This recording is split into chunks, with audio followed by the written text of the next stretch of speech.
a flashback. This is what I did for Christmas back in 22. And I have this large 7-bone prime grade prime rib. And it was absolutely fantastic, guys. You could just peel the fat cap off with your hands. And I trimmed some off. But don't worry, I kept every single scrap of this thing. I went in there to French the bones. Separated the delicious beef backs, but kept them attached so that during the cooking process, they would cook at the same time with the actual deliciousness of the prime rib.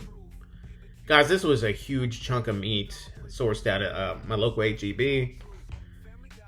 I went in with some of that PS seasoning prime time rub, and I had it in that big shaker there. And I seasoned the inside of that in between the rib rack and the actual prime deliciousness. And I went back and I tied it up just so it would stay together like during the cooking process and tighten up. And guys, this is a prime rib to remember. I'm gonna tell you something. This was so delicious. I enjoyed prepping the piece of meat. I plan on doing that again this year. So I used the Better the Bouillon for the binder, and I went in with that Cattleman's Trail beef rub, along with that PS Seasonings Prime Time. Fantastic combination. And I actually refrigerated this thing for a week. This is the prep before Christmas, the weekend before Christmas. And I refrigerated it. I also applied a little bit of rub onto the scraps. Food saved them, put them in the freezer. Those got torn up like, I think it was the springtime. I did some tacos and I used that with it as well. Absolutely fantastic. Going in there with that deliciousness. Bear Mountain pellets. Hickory. And that's the look of that prime rib after it had been sitting in the fridge for a week. I had it wrapped in foil the entire time. And I'm putting in a couple of meat probes. And I'm rocking the cooker at 225. And I'm just going to slow cook it until it comes up to that internal temp that we were looking for, which I believe it was 125 to 130, if I remember correctly. And that's just a shot of it during the cooking process. And this was, at this point, this was my second large prime rib that I cooked like this. The first one I did was back in 2020 or 2019. One of the two. And I didn't really film that one, but I do have kind of like a short teaser on my channel, actually. I think it's the very first video that's posted.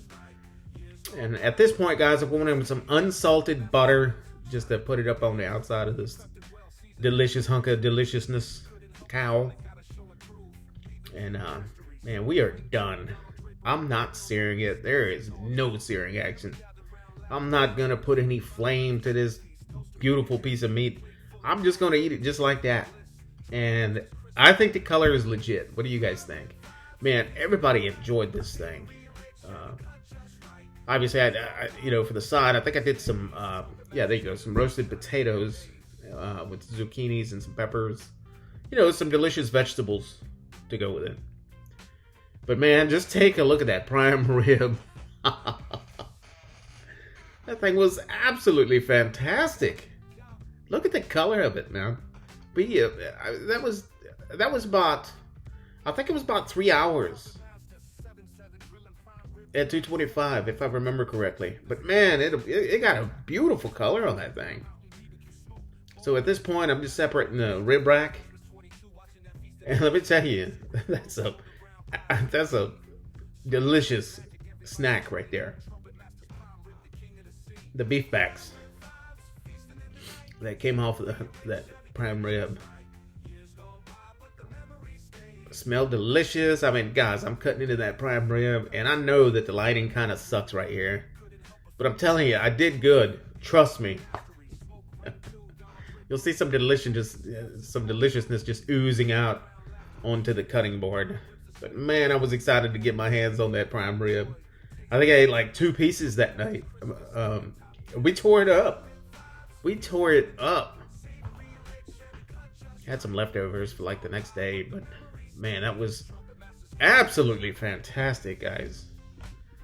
That definitely is the time to indulge in deliciousness. And I get back, cutting some more. I had some people coming, and everybody ate and enjoyed it. It was a good Christmas, man. That was a Christmas dinner in 2022. And just take a look at that shot. You know, my apologies.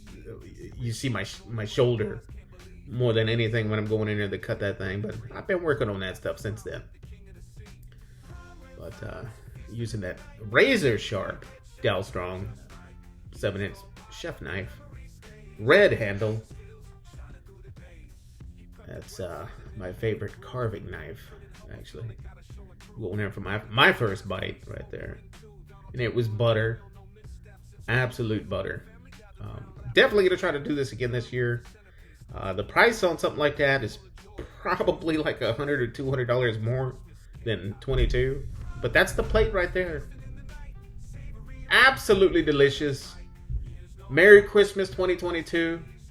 Catch you on the next one. Flashback. Peace out.